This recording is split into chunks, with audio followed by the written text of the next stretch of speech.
Good evening.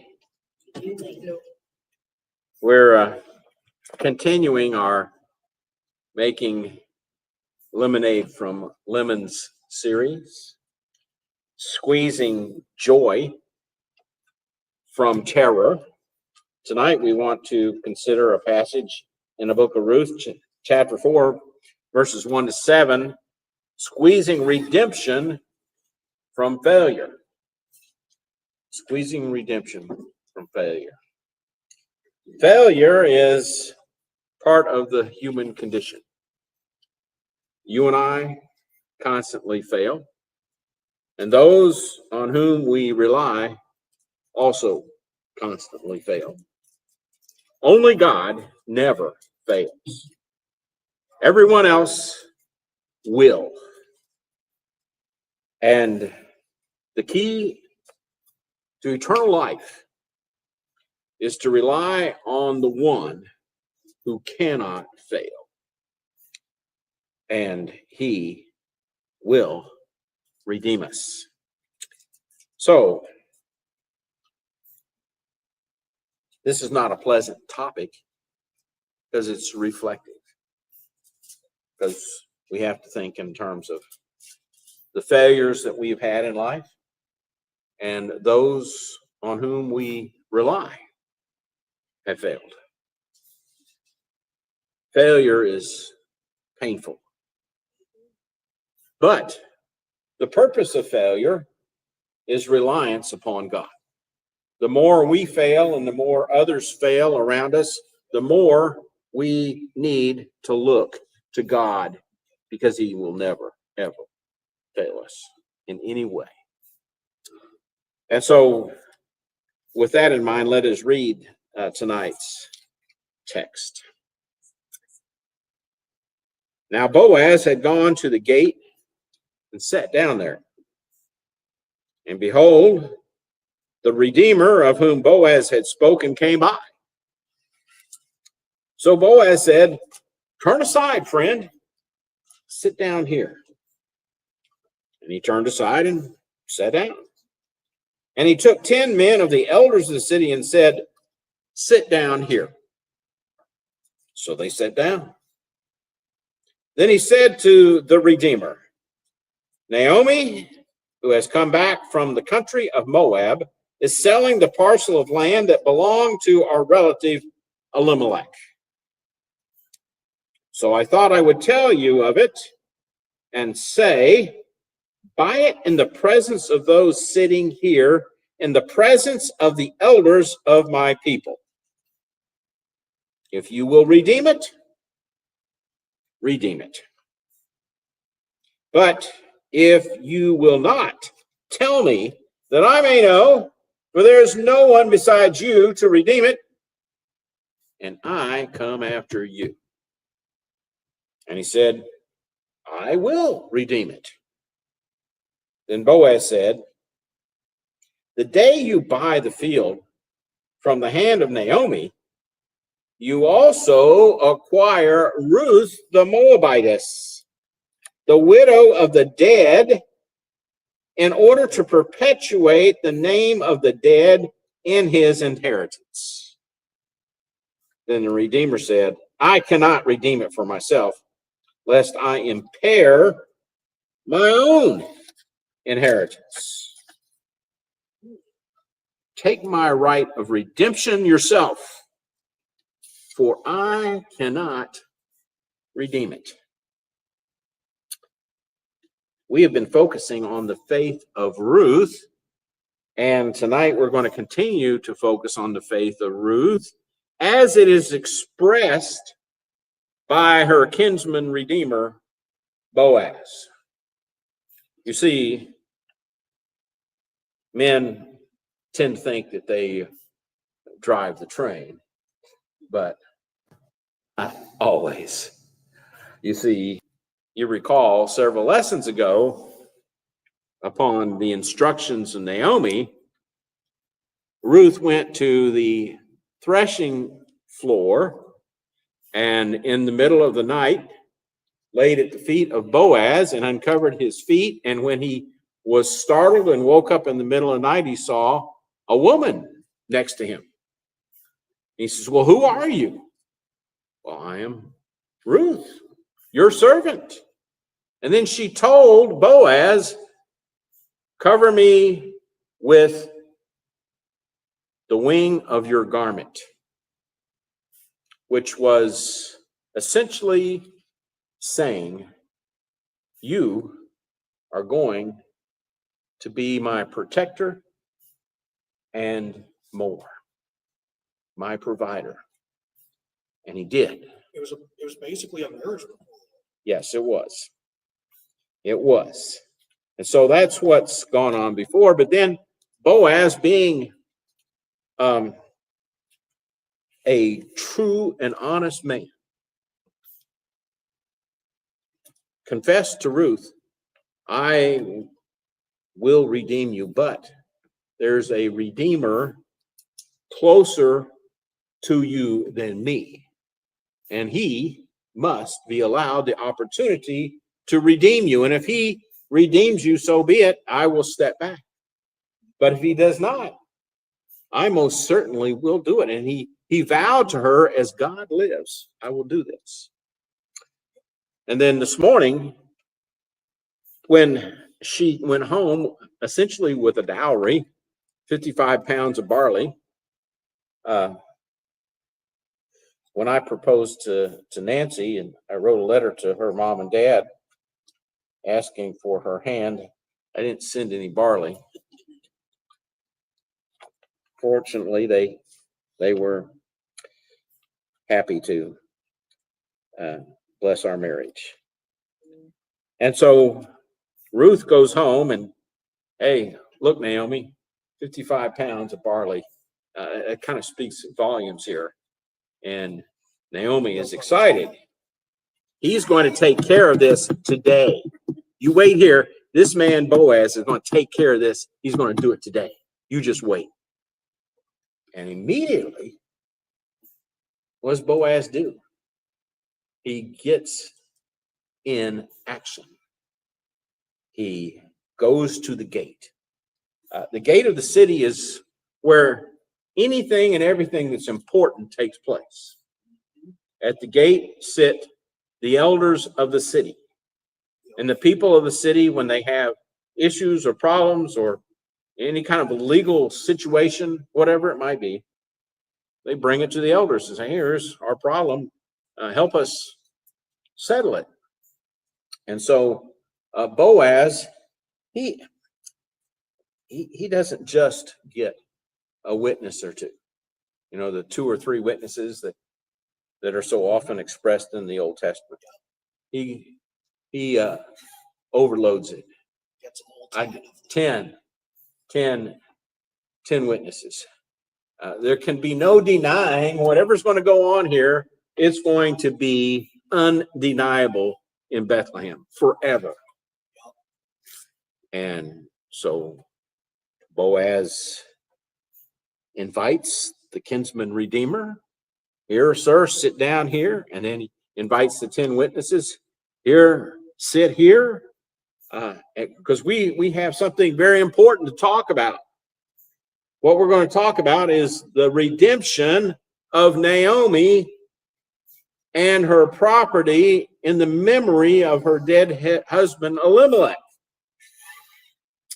And we don't have the name of this kinsman redeemer, this first one, but apparently he's interested in the property, but he's not interested in Naomi, and most certainly is not interested in Ruth. Now, we don't know why the witness said, or the kinsman redeemer said, I can't do this. Now that you've told me, Boaz, it's a package deal, that if I want this piece of land, I have to take Naomi and her daughter-in-law, and if you take the daughter-in-law, who is the wife of the dead son of Elimelech and Naomi, Chilion, guess what? You're going to have to perpetuate the name of Chilion on behalf of Elimelech for future generations. In other words, you're going to have to not only take Naomi to get the land, you're going to have to take Ruth. And if you take Ruth, you're going to have to marry her and have children with her to perpetuate the memory of Elimelech and Chilion. He says, well, that's a bridge too far for me. Now, we don't know if it was a financial concern. We don't know if he already had family of his own. That's right. We don't And know. did he want to get them mixed We up? don't know any of this. We know that he was not ready, willing, and able to be a kinsman redeemer. He was either financially unable, or I don't know how the conversation might have been had he been married. And he goes home and says, hey, Mrs. Kinsman Redeemer, just want to let you know I'm bringing home a new wife, and she's from Moab. We don't. He doesn't even seem to want to bother trying that. No. He says, now that you've explained it, Boaz, you go right ahead. I'm not going to go down this road. And so that is essentially what happens here. But there are some lessons that we can take from this. Ruth and Boaz, they are, even though they're not yet married, they are in perfect harmony. They're singing a duet.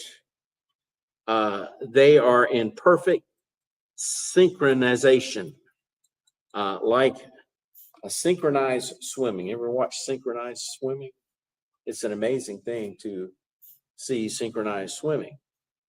Boaz and Ruth are synchronized, and one intuitively does and knows what the other intuitively knows and does. And so when we see Boaz actions, they're all in concert with Ruth. Say what? They both want the same thing. They want redemption of Naomi and redemption of Ruth. And it's a beautiful thing because there's no hidden agendas here. Ruth has no hidden agenda. Boaz has no hidden agenda. And by extension, we know God has no hidden agenda, because this is the work of God. Because these two, in their marriage, are going to produce a son that is in the direct lineage of Jesus Christ, the Messiah. So this man Boaz and his wife Ruth will produce the line of Jesus Christ. And it is a wonderful thing to see. So what are some of the qualities that we see that Boaz exemplifies here? Qualities that are identical to the qualities of Ruth. Well, first of all, he took immediate action. He took immediate action. He knew what the right thing to do was, and he took immediate action. Just like Ruth. There's no hesitation on Ruth's part. There's no hesitation on Boaz's part. And by extension, there was no hesitation on the part of Jesus Christ to be our kinsman redeemer. He took immediate action to save us, as did Boaz and as did Ruth. Now, Boaz took command. He took command of the situation. He essentially ordered the kinsman redeemer to take a seat. Now, it's been a long time since I told anyone to take a seat. It was when the children were small. I don't typically tell people to take a seat anymore. It would have to be a pretty extreme situation. if I preach too long, somebody will probably tell me to take a seat, but we hadn't got there yet. But Boaz took command. He told the kinsman redeemer, come here, you sit here. And then he gets the 10 witnesses. All right, he lines up 10 chairs. You 10 sit here. You can almost hear him call their names, whatever their names were. Here, here, here, here, and here, and here, all the way down the line. He took command. There was no hesitation. He did not, and she did not ever doubt their focus on the one thing. The one thing is redemption. And Boaz, he didn't wait for circumstance. He brought the witnesses. We don't know who they were, but apparently these guys were people of high office and integrity in Bethlehem, men who everyone knew would tell the truth if any kind of dispute came up. You see, they don't have a written situation. The Jews were an oral society. Everything was spoken, and there's no written records of anything. But if you had a dispute later on, you'd have to have 2 or 3 witnesses. Boaz says, oh, forget the 2 or 3. I'm going to bring you 10. There's going to be no doubt. Whatever's going to happen here today, there'll be no doubt. He brings 10 witnesses, and Boaz clearly states his purpose. He clearly states his purpose. They're not wondering what he's doing. He says, I'm here to redeem Ruth and Naomi, but this kinsman redeemer comes in line first.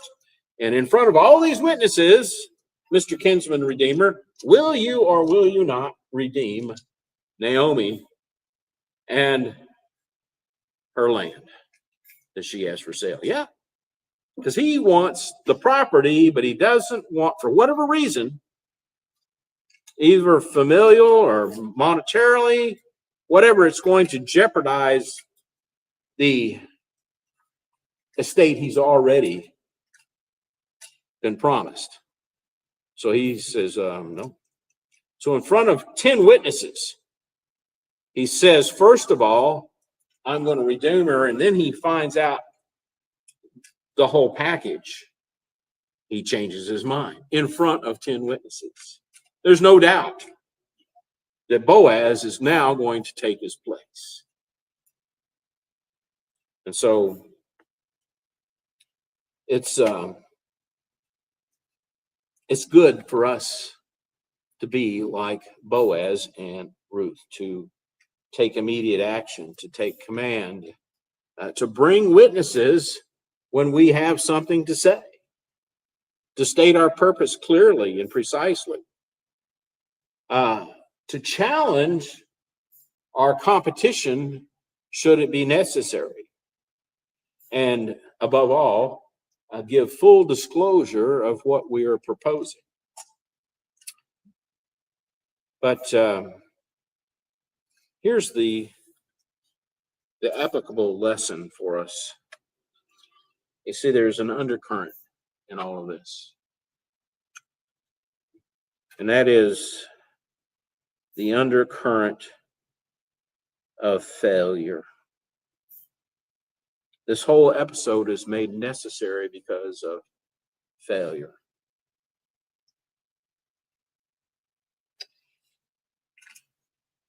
The first failure was that of Elimelech. He took his family out of the land of blessing and took them into a land of cursing. You see, Moab was a nation built upon the descendants of an evil family, a family that was started by Lot and one of his daughters. And Moab became an evil and wicked nation because it was started by evil itself. And Elimelech, A girl who had lived in Sodom. Yeah. Elimelech took his family out of the land of blessing into the land of cursing. Elimelech failed completely. Failed his family. He failed his nation. And he failed his God on purpose. And he goes into Moab and he dies, leaving his wife a widow and too old to be redeemed herself. She can't have children. She's too old. Not going to happen. But this is not the only failure Ruth is experiencing. Her father-in-law failed her, Elimelech. And her husband followed in the footsteps of his father. Chilion failed her too, because he stayed in the land of cursing. And died, yes. And now Ruth has been failed a third time by the first kinsman redeemer. No, I'm not going to take her. No way, no how.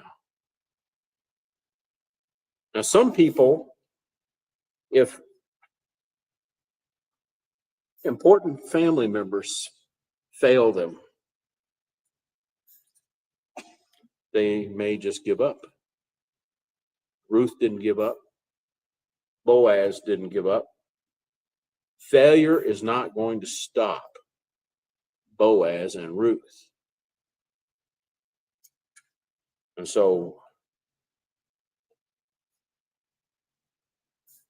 plan A didn't work, plan B didn't work, plan C didn't work, but plan D is going to work.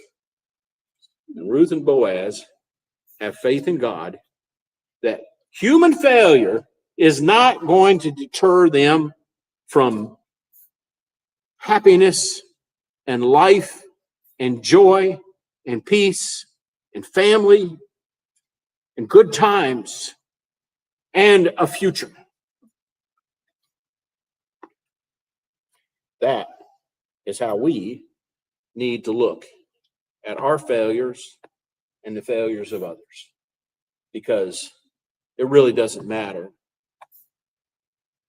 for the future if I fail or you fail or any of us fail, because God is faithful. He's not going to fail. God is the God of plan D. Doesn't matter what Elimelech did. Doesn't matter what Chilion did. Doesn't matter what the first kinsman redeemer did or did not do. God is there to overcome failure. Jesus says in Revelation 1:18, "Fear not, I was once dead and I am alive again. I hold within my hands the keys to death and Hades." Now, how many people failed Jesus in his life? Way too many. Nearly everyone.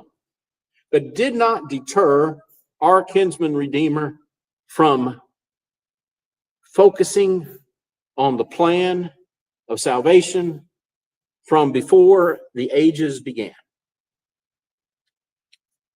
Failure doesn't mean anything to God.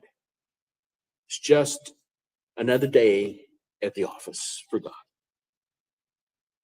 We've got some failures here. We're moving on. Plan D is in motion for Boaz and Ruth. Plan D is in motion for us all, because it is the will of God that we all repent and come to a knowledge of the truth, that we all be saved and none of us be lost. If that's God's determination, then failure is not going to get in God's way. Didn't get in God's way then, and it's not going to get in God's way today. So tonight, if you need to refocus on God and set aside failure, yours or someone else's, it's time to move on. to God's plan, plan D. We're going to sing now a song to encourage you.